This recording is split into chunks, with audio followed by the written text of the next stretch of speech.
Welcome to MATLAB for engineering students. So in this class we will discuss how to create the vectors with the equal space entities. For example, take a vector v. V can be defined as it is having the values from 0 to 8. The distance between the values will be 1. Okay, the incremental distance is 1 here. So when we enter, so V values can be displayed as 0 to 8. Now, for example, if you want to have the values from 0 to 8 with the incremental distance is 2. Okay. So in this case, the increment, what is the increment we are giving? That should be defined between these two entities here. The first entity is the 0, it is the initial value, and 8 is the final value. So between these two entities, we will be defining what is the incremental value. Now if you click on enter, you can see that the incremental value between the elements will be 0 to the 2. 2 is the incremental value. Like that we can create the any vector with the equal space entities. For example, if you want to create x is equal to, it is having the values from 0 to 1, the incremental distance is 1, 0.1 here. Okay. The incremental distance should be represented between the initial and final. Here we have to use the colon and click on enter. So the incremental distance here is 0.1 and the values are 0 to 1. Like that we can create any vector with the equal space entity. Now after creating the vector, for example, if you want to access any particular element, now we have already created V, no? So click, just type V and click on enter. So V values will be displayed.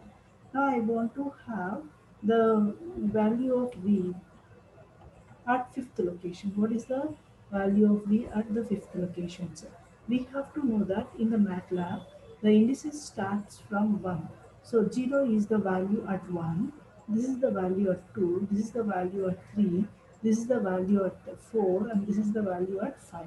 So if you want to access any particular element, we have to use this parenthesis here. So you have to use the small brackets, the parenthesis, and you have to give the value that indicates the location here. Now click on enter, we can get the value 4. So because at fifth location, what is the value we have? 4. Now for example, I want to have the values of V from the first location to third location. Okay. We are accessing the values of V from the first location to the third location. Now we have to give like this in the parenthesis, the what is the location from which we want to have the values and the final value. Just click on enter. So see here we have discussed that in the MATLAB indices starts from 1, no? So the value at 1 is 0, 1, 2. So we are accessing the values from 1 to 3 only, no? So from 1 to 3, what are the values present? 0, 1, 2. Like that we can create the, we can extract the values of Z. Now for example, now we create a matrix A, which is a 3 cross 3 matrix. So last class we have discussed how to create 3 cross 3 matrix. First you have to give the first row elements and the semicolon. Then we have to give the second row elements, then the semicolon, then the third row elements. So whenever we are giving the elements, you have to give the space between them. Okay. Then you just close the bracket and click on enter. We will get the A value.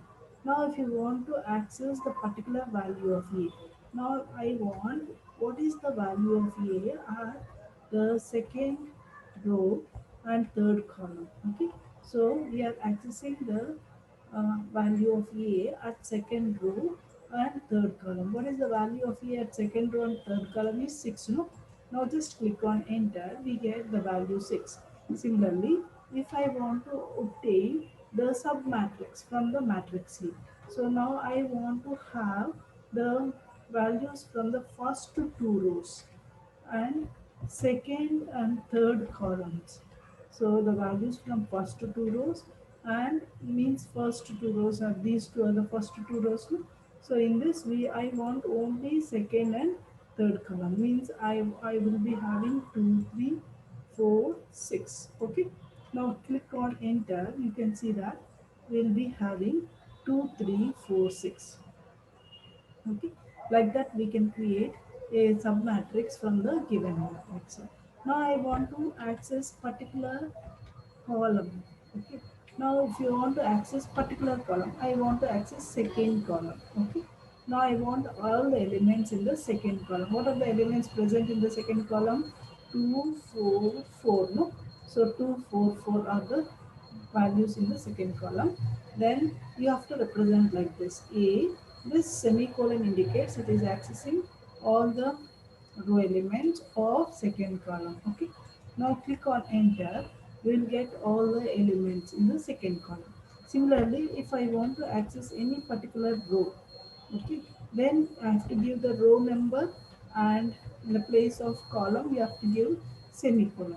Then what is that we are doing here? We are accessing the row third row. What is the third row here? It is 7, 4, 6. 7, 4, 6 is the third row. Then just click on enter. You can see that we are getting 7, 4, 6. Like that, we can create a vector with the equal spaced elements, and we can also fix the increment value here, so that we can create a vector with the given increment value from the initial location to the final location. Then we can also access the particular element from the vector, and we can also access the set of elements from the vector. Okay. After creating 3 cross 3 matrix, you can access the particular value of a matrix at the location, and we can also obtain the submatrix from the given matrix, and we can also access the particular column elements. We can also access the particular row elements.